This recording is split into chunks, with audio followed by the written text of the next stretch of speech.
Hey y'all, it is September the 17th, San Antonio, Texas, United States of America. You better recognize 2025. And I wanted to holler at whoever's out there. I wanted to holler at whoever wants to get hollered at right now. Been away from the internet for a while, and my best guess is that is a good thing, all right? Not necessarily away from the internet, but away from putting content on the internet, except for actually on X, where I've been posting or whatever. Been wondering what's a good time to come back. You know, sometimes it seems like the time, sometimes it doesn't. It's back and forth in my mind whether or not I want to dedicate free time to doing that sort of thing. If anyone would enjoy that sort of thing, if it's worth it. Today, I decided it's a good day. Take it back up again. For whatever it's worth, even if nobody watches it, I really don't care. But if you are watching it, well, thank you. God bless you. I appreciate you. And you don't owe me nothing. You don't have to ever watch me again, or you could watch me again. It's really up to you. And it wouldn't hurt my feelings either way. I want to tell you, it's not something new, but it just, it happened to happen. A few moments ago, I was on the other street. I saw a fat man. A young fat man. I believe had to be younger than me, probably. Fat fella. God bless him. And he was running. I'm over here walking. He's making me seem lazy, right? But I don't mind that. But he was running. A fat fella. And to me, it's nothing new. I said before, and nobody has to listen to me, but I'll say it again. Fat people should not run, all right? And perhaps nobody needs to run. Good morning, sir. But fat people should especially not run. And it's not because I want to be mean to them, but it's because it's just not a good idea.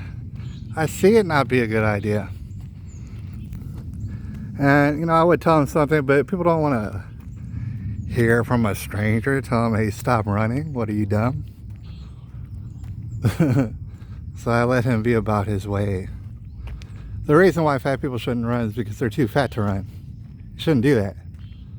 It's going to be too traumatic on your joints and stuff like that. A better idea would be to walk, and that's actually what I'm doing currently. But I do like running. Like, for example, I haven't ran for a little while. I don't know, maybe a couple of weeks or something, as far as long distance or whatever. But I know for a fact that right now, if I wanted to run 10 miles nonstop, I could do that. But I like running. I have a history of running. Fat people shouldn't run because it's too traumatic. It's unnecessary. If they plan, or if they feel like they might live to see tomorrow, and the next day is like, maybe it's a possibility that they can live. Maybe it's a possibility that they'll live to see next year. Maybe it's possible that they'll live for years to come. In that case, the reason why I suggest not to run is because you got time. Just make it a lifestyle. All right, you could start by walking. Babies learn to crawl, and then they learn to walk, and then they learn to run. It's in that order. All right, but if you're fat, it's really not necessary. And the reason why I brought it up before, and I'll bring it up, I'll keep bringing it up, is because I see the proof in it. I see the truth in it. You're gonna fail. You're gonna disappoint yourself. And in the meantime, what you're gonna do is kind of torture yourself, because you know for a fact you don't like what you're doing. You're like, oh, this is the means to an end. I want to be skinny. I know these people. Don't lie to me. I know you want to lose weight. You're not doing it because you enjoy it. When it comes to running, me, I do enjoy it. All right, whenever it is that I make the time to do it, I get a little bit of a thrill out of it. But I know you don't enjoy it if you're fat. That's why you got fat. You're going to disappoint yourself. Why? You're going to wind up quitting. Why? Because you don't enjoy it. You're doing it as a means to an end. What's the end? You're going to like eventually stop running, or you're just going to get skinny? None of that's going to happen. You need to start walking. But people in general, they like to have a shortcut. They think walking and running is the same thing. It's just I'm turning it up a notch or a few notches, and I'm running. So it'll expedite the whole venture. And in a sense, you'd probably be correct that it would expedite it, except you're going to fail and disappoint yourself. So that's not going to expedite anything at all. That's why I bring it up. But that's kind of the nature of us, especially in America. Especially with myself. All right? We want to turn it up when sometimes we maybe should turn it down. Make a lifestyle out of it. You know? Make it a consistent thing that you do all the time. Some people say we don't have time. I don't have time. Oh man, I just don't have no time.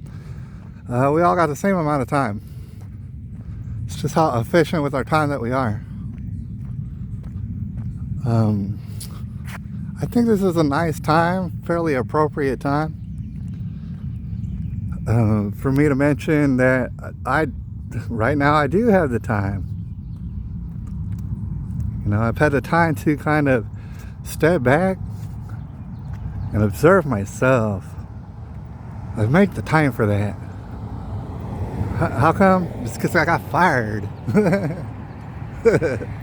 don't want to really talk about it like in too much length, at the risk of sounding like, oh, I'm a victim of it.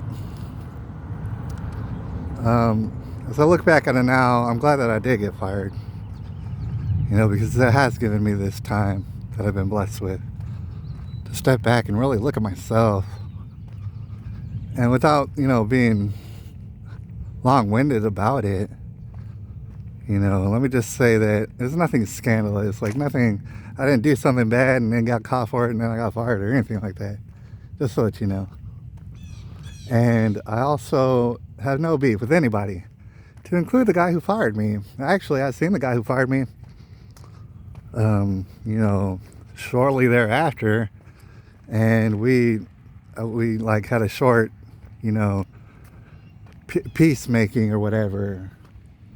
Like, I had no beef with him. We've already I don't have no beef with anybody there at the place in which I was fired. And in fact, I'm glad that I got fired, because it seems to me that God had wanted me to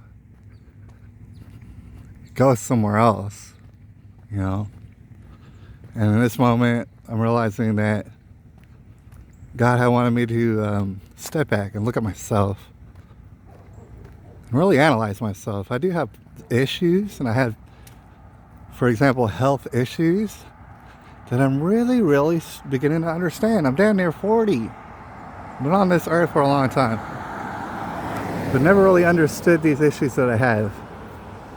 Never really had a time to step back and analyze it. So I'm coming to epiphanies about myself in this time of analysis. And I really think that I'm making breakthroughs in my life, in my lifestyle. And I do plan to get another job and stuff, and who knows what it'll be necessarily. But I do pray that it is more efficient and more worth my time.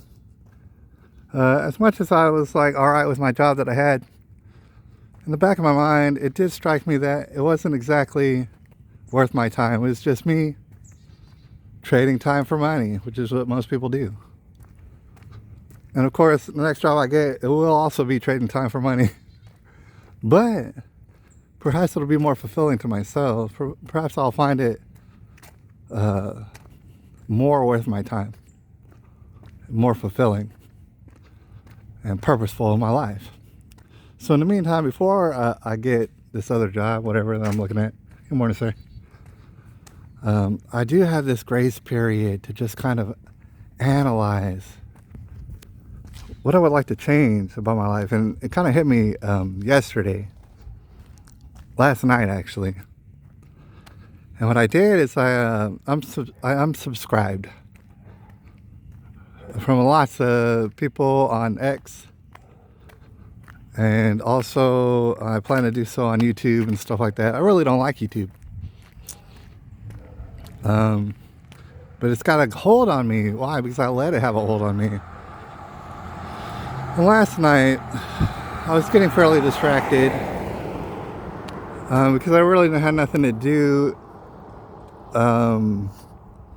that I had to necessarily do in the morning. So I allowed myself to stay up at night and be distracted. I was distracted by the world, but it was the world on Twitter. You know, which a lot of people have recognized it's not exactly the real world that you live in. All right, it's similar and it's more exposing and it's more provocative. It's different. The real world that I'm walking around in ain't exactly like Twitter. But I found myself being distracted and I said, you know, I don't like this. Why am I doing this? I'm doing something because I like it, but really I don't like it. And I don't feel fulfilled about it. And I don't necessarily experience growth because of being on Twitter all day looking at horrific things. And so it dawned on me that I really should not necessarily stop, but I should moderate it and I should limit it to the exact amount that I want to do. And I'm putting this out there for anybody who's never thought about it, because Lord knows I had never thought about it hard enough until last night. I want to minimalize. And I've already been taking steps to do that in my life as far as my possessions and things of that nature. But I want to minimalize in that sense too. It's not that I want to become Amish necessarily, you know, but there's a time and a place. I got into the habit of always being in a internet world, always being aware. Like, for example, if you're on Twitter, you know that you get the news before anyone gets the news. No matter what. Like, for example, the other day with Charlie Kirk, I knew like damn near instantly. When things happen, you just know about them instantly. I guess there's a benefit to that. But it just didn't benefit me enough, I don't think. And that's why I've been kind of analyzing it. And why am I doing something that I don't like? Like that fat man who was running, that young fat man. He's doing something he doesn't like. He thinks there's going to be something good that comes out of it. I hope it is, but chances are it's not. And I'm in that same boat, doing something that I don't like. We're going to talk about all this sort of stuff. I'm sure the same stuff later on, and I'll do so in more detail. But throughout this journey that I'm going to document,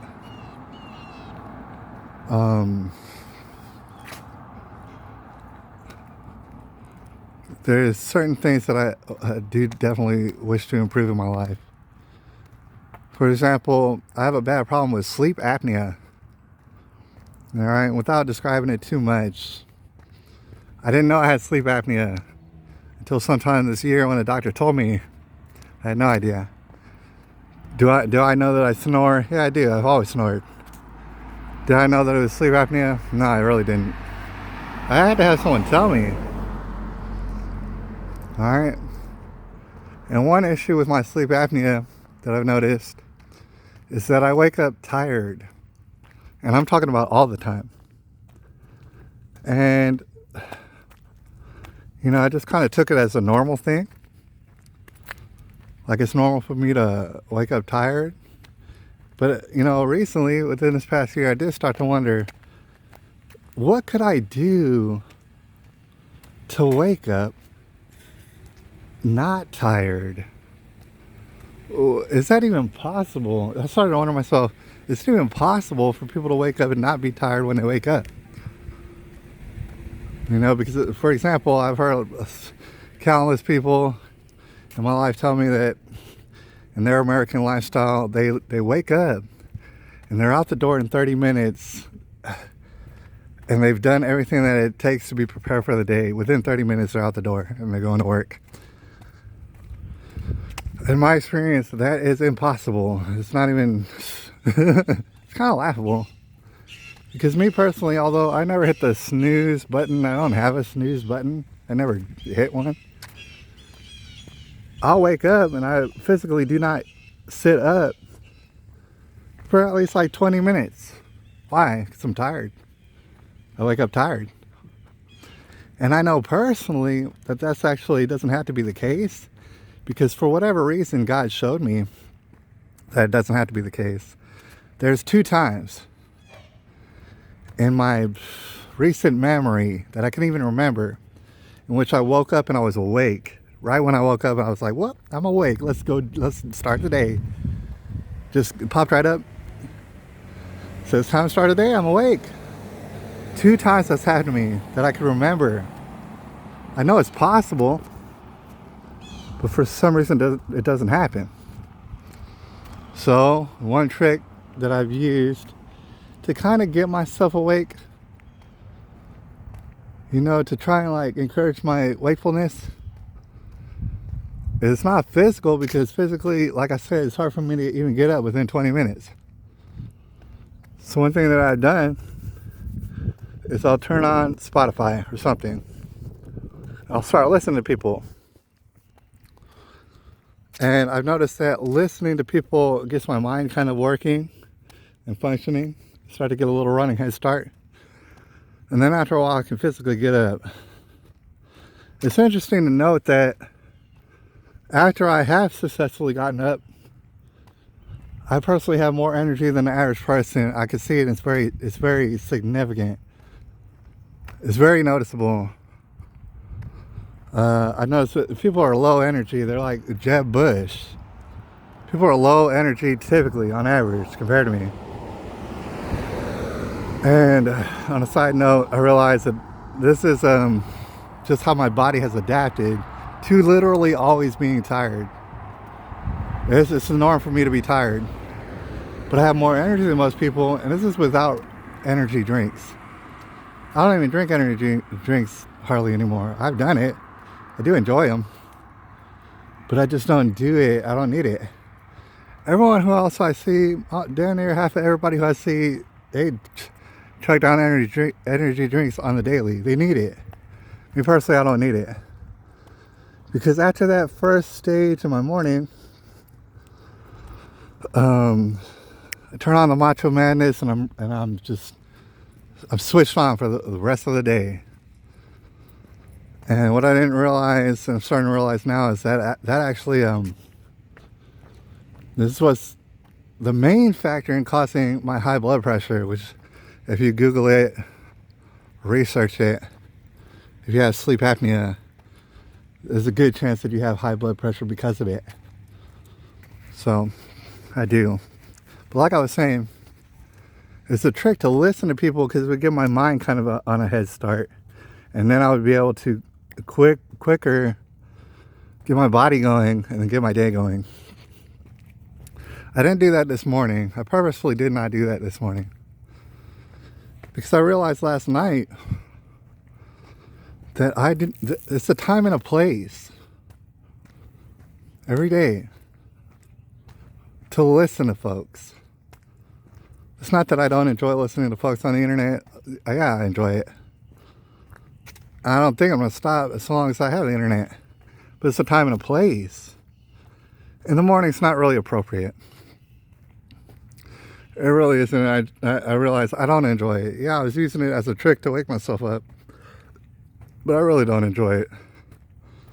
And last night while I was up a little bit late, I realized then that I don't enjoy it. And I'm talking about people who I disagree with. And I'm talking about people who I agree with. It really doesn't matter. I don't want to listen to you. Not on a screen. If you're here in person, if you're a person standing in front of me, fine, I'll listen. We'll talk. Let's talk. I don't have a problem with that, but if you're on a screen or if you're on a radio, like Spotify, I don't know who listens to the radio, but if you're on Spotify or something like that, I don't want to listen to you in the morning. That's what I'm figuring out. I don't care if I agree with you or don't agree with you. Because Lord knows our world is becoming more and more divisive. I'm not surprised by that. I said many years ago that our world is becoming more and more divisive, and it's not going to change. I don't want to listen to you. There's a time and a place. Like, past a certain time, maybe I could switch on Spotify, maybe I could switch on Rumble and listen to you. And that's fine, and I enjoy it. But this morning, for example, just to keep my mind right, because, you know, Lord knows, I do live with my mom. All right, call me a loser if you want, but it's not bad, except she loves to listen to stuff that, it doesn't matter if I agree with it or don't agree with it, but it's annoying, basically. And I want to distract myself because when I hear people talking, no matter if I turned it on or if my mom turned it on, when I hear people talking, I can't help but focus on it. I've tried not to focus on it. I cannot help it. I will focus on it. And that's why I don't like it. And so in order to kind of keep myself centered, what I went ahead and I did, so I put on some headphones and I switched Spotify to nature sounds. All right? Because it gave me something to listen to. That way I don't have to listen to people talking. Nature sounds. It's a beautiful thing. Now that I'm out here walking around in nature, and I know there's cars and traffic and stuff, but hey, it's part of nature. I'm not listening to people talk. I'm just hearing sounds. I'm hearing the birds chirping. I'm hearing this and that. There's like a wind chime. I'm hearing the traffic. I'm hearing feet shuffling. I'm not hearing people talking. And I gotta let you know, I'm very, very much enjoying it. I know I'm talking and you're listening to it. I appreciate that. All right? But even if you didn't, it doesn't really matter to me. So, nature sounds, to kind of keep me focused on, in a sense, nothing. I don't want to hear people talking. I don't care if I agree with you or don't agree with you. I don't want to hear it until a certain point, and then I'll turn it on. But I want it at the beginning of my day, and I really don't think I want it at the end of my day anymore. I want to have some times to reset because it's overwhelming. And you might do so. I've definitely done so, and then I don't realize I'm overwhelming myself. I'm becoming overstimulated. We're gonna probably talk about Charlie Kirk's assassination. I would imagine it's a very big deal. And there's a lot of mystery behind it. There's a lot of things that are definitely being lied about from every which way. All right, and it's not really hard to figure that out as long as you get focused. All right, but for example, people would say about this alleged shooter, who, hey, he might well be the shooter. It seems like he could very well be the shooter. This guy, his name is like escaping me at the moment. His name really doesn't matter because Charlie Kirk's name matters. It's the nature of the world. So, a lot of people would say, oh man, he got caught up in a world that, first of all, is full of transgender furries and all sort of perverted sex. And somehow it's brainwashed them into getting very extreme, and perhaps it got overwhelmed with being on the internet all day, because it's not exactly the real world.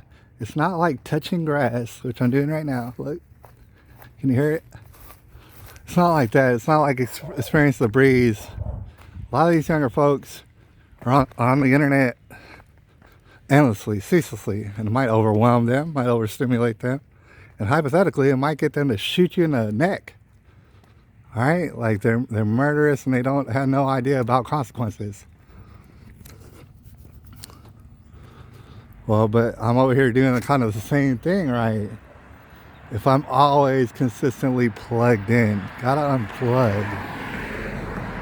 I know it's only a digital version of nature sounds, but it's the sounds that I'm meant to hear. It's the sounds of God. A lot of people think God talks to them. Oh, God spoke to me and he said this and that and changed my life and I'm saved now.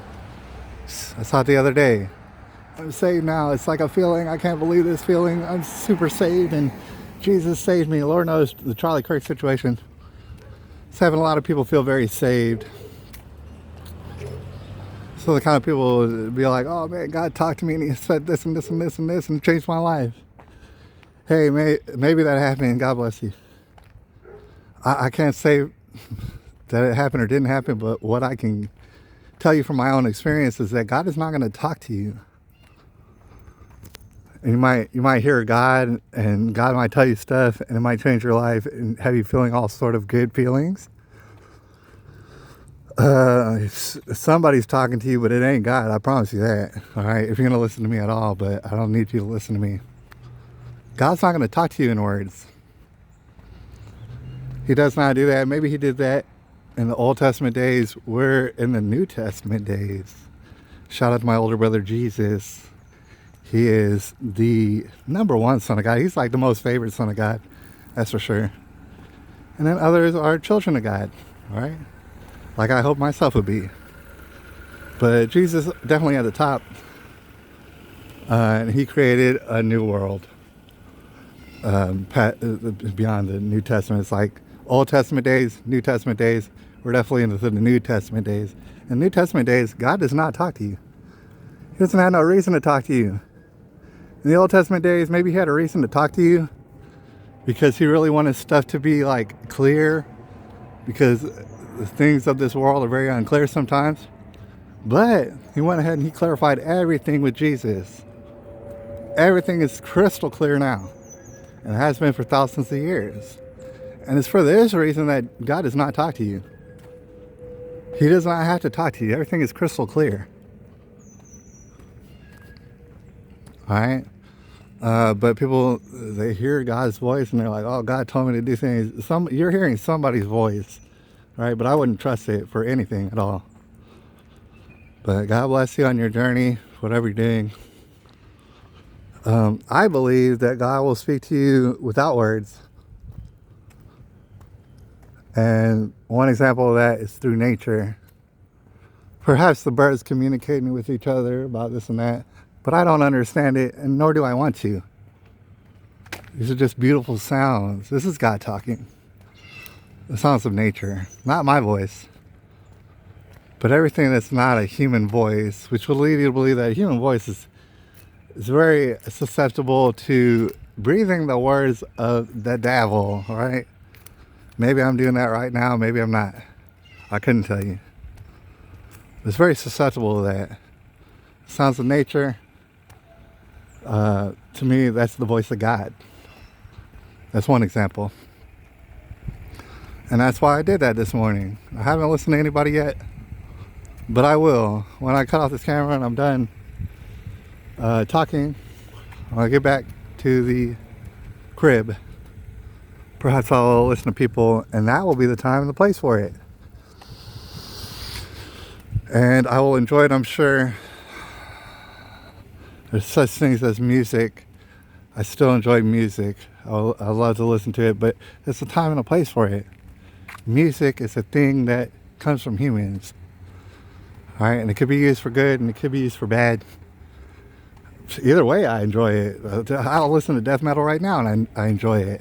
I'll listen to drill rap music about murdering your neighbors, and I enjoy that. It really doesn't matter. I do enjoy it, but there's a time and a place for that, and it's not now.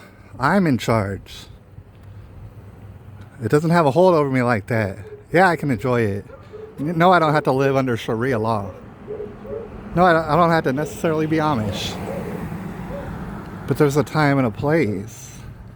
All these things that we enjoy, we don't have to let them consume our lives. And we don't necessarily have to be taking shortcuts. We don't need everything instantly. We don't need the news instantly.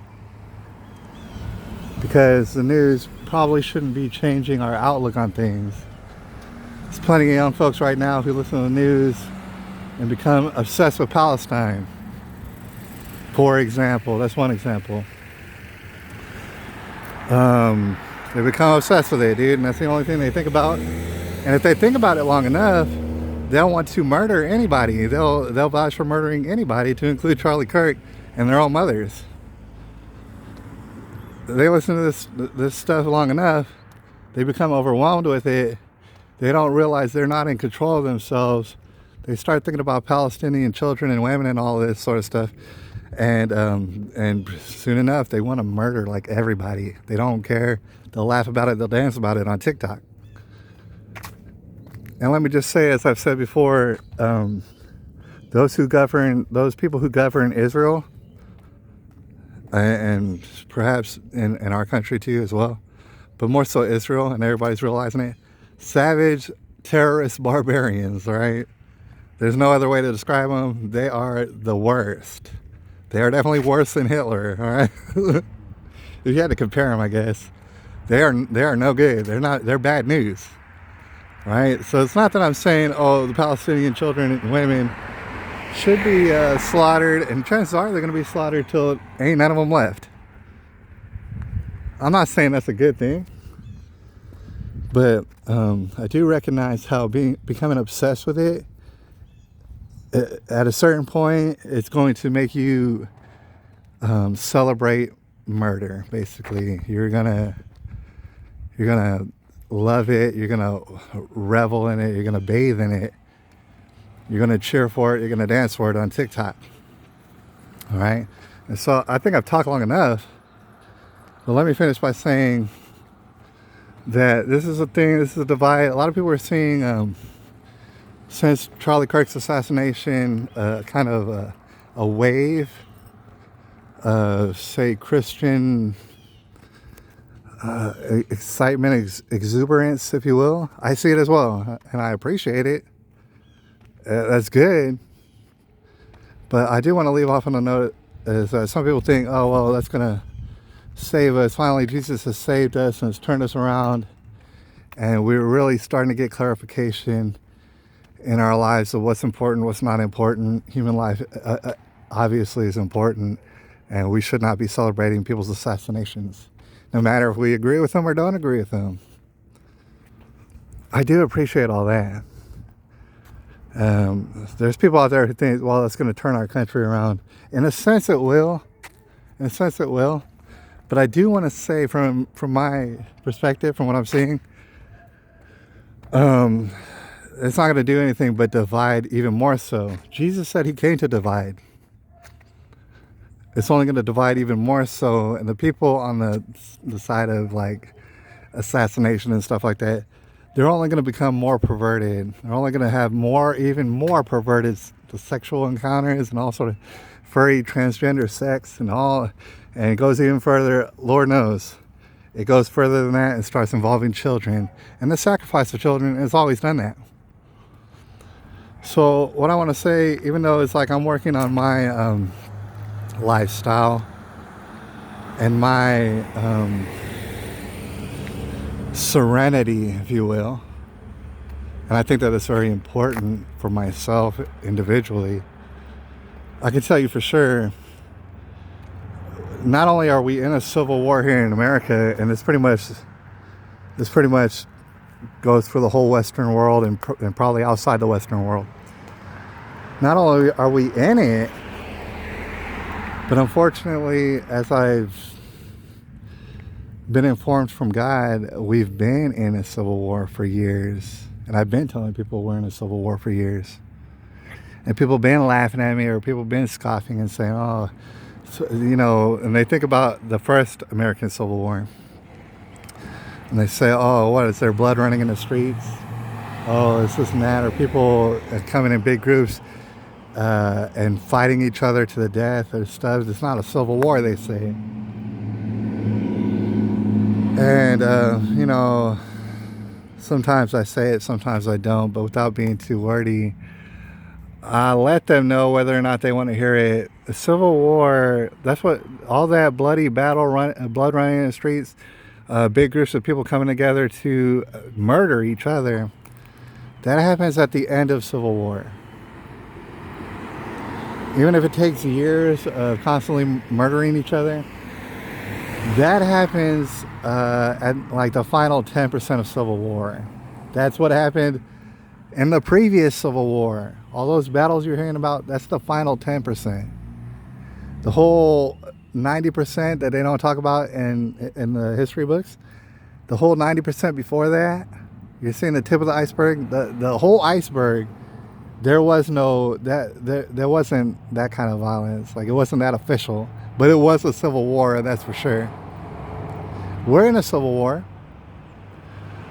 We've been in a civil war. I don't know if people out there think we're going to avoid the civil war. You're not going to avoid something you're already in. And the civil war is going to end just like it typically does, with blood running in the streets and with large numbers of people coming together to murder each other.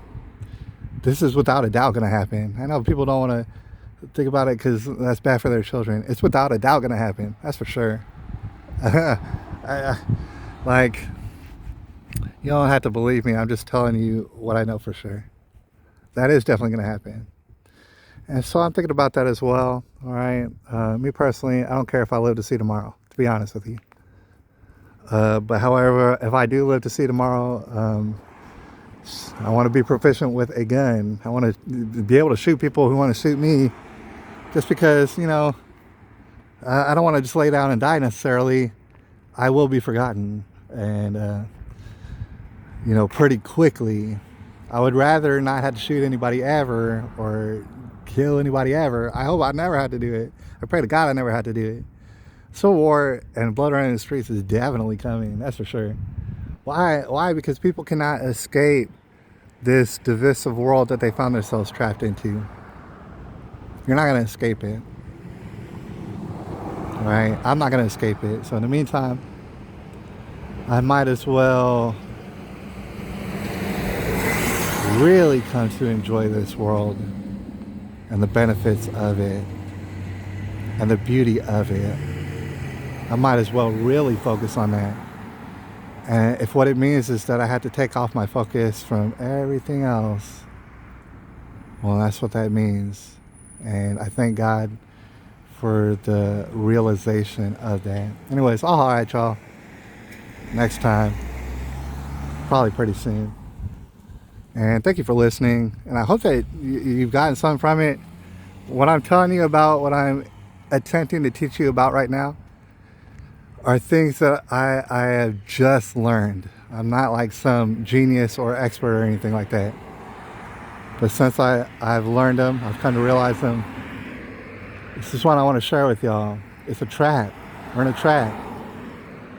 We are in a trap.